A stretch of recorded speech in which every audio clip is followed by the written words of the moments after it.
इस वक्त पूरा मुल्क ही दहशतगर्दी की लपेट में है। पूरी कौम को इसके खिलाफ मुत्तहद होने का वक्त आ गया है। सिंध हुकूमत के तर्जुमान अरसलान शेख का बयान।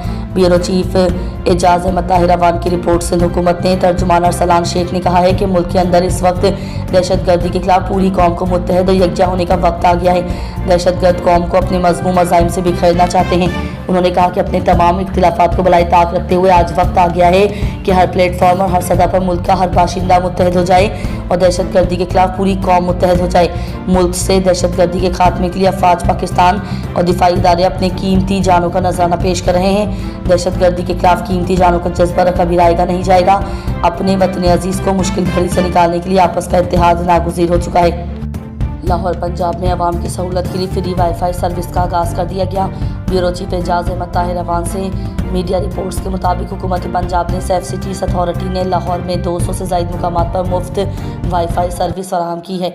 ये सर्विस अवामी मुकामात पर इंटरनेट तक रसाई को आसान बनाने के लिए मुतारिफ़ कराई गई है। इस मनसूबे के तहत लाहौर के अलावा पंजाब के 11 अजला बशमूल कसूर, ननकाना साहब, शेखुपुरा, सियालकोट, गुजरात, जेहलम, अटक, साहिवाल, ओकाड़ा और मरी के अहम मुकामात पर भी मुफ्त वाईफाई दस्तियाब है। सेफ सिटीज़ अथॉरिटी के मुताबिक अब तक 13 मिलियन से ज़ायद सार्फिन ने 265 टेराबाइट डेटा इस्तेमाल किया है, जो इस सर्विस की मकबूलियत को जाहिर करता है। ये सर्विस शहरियों को रोज़मर्रा ज़िंदगी में इंटरनेट के इस्तेमाल में सहूलत फराहम करती है।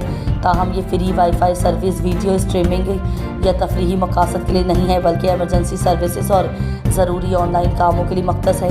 मज़ीद बरा वज़ीर आला पंजाब मरीम नवाज शरीफ की हिदायत पर लाहौर में मज़ीद 250 मुकामात पर मुफ्त वाईफाई सर्विस शुरू करने का मंसूबा है, जिससे शहरियों को इंटरनेट तक रसाई में मज़ीद आसानी होगी। ये इक़दाम पंजाब हुकूमत की डिजिटलाइजेशन की कोशिशों का हिस्सा है, जिनका मकसद सूबे को डिजिटल सूबा बनाना और शहरियों को जदीद टेक्नोलॉजी से मुस्तफ़ीद करना है। अफसोसनाक खबर शामिल करते हैं। JUI पाकिस्तान के मरकज़ी रहनुमा और साबिक तर्जुमान हाफिज़ हुसैन अहमद की वफ़ात के हवाले से ब्यूरो चीफ एजाज अहमद ताहिर अवान की रिपोर्ट। मीडिया रिपोर्ट्स के हवाले से JUI पाकिस्तान के मरकज़ी रहनुमा और साबिक तर्जुमान हाफिज़ हुसैन अहमद। JUI पाकिस्तान के मरकज़ी रहनुमा और साबिक तर्जुमान हाफिज़ हुसैन अहमद की वफ़ात पार्टी के लिए बहुत बड़ा नुकसान है। उनकी वफ़ात से पूरी जमात गमज़दा है। इन ख्यालात का इज़हार JUI सऊदी अरब के मरकज़ी रहनुमा इंजीनियर हाजी सज्जाद खान ने अपने ताज़ियती पैगाम में किया। उन्होंने मज़ीद कहा कि हाफिज़ हुसैन अहमद जमात का बड़ा सरमाया थे। मरहूम मुल्क के मशहूर सियासतदान और सीनियर पार्लियामेंटेरियन थे। वो हर बात दलील की बुनियाद पर करते थे। इसी तरह वो दलाइल के बादशाह थे। इस सिलसिले में उनको एक मुनफरिद मुकाम हासिल था। मरहूम की पार्टी के लिए बेशुमार खिदमात हैं, जिसकी वजह से वो जमात में एक रोशन मीनार की हैसियत रखता था। उनकी हैसियत किसी तारुफ की मोहताज नहीं। मरहूम की वफ़ात उम्मत मुस्लिमा, मुल्क और पार्टी के लिए एक नाकाबिल तलाफ़ी नुकसान है। लिहाजा उनकी कमी को मुद्दतों महसूस किया जाएगा, क्योंकि इन जैसी शख्सियात मुद्दतों बाद पैदा होती हैं। यकीनन उनकी वफ़ात से दिल रंजीदा और गमज़दा है। उन्होंने मरहूम के पसमानदगान से दिली ताज़ियत का इजहार करते हुए दुआ की कि अल्लाह ताला मरहूम को करवट करवट जन्नतुल फिरदौस में, जबकि जो पसमानदगान को सब्र जमील और पार्टी को नेमुल बदल अता फरमा दे।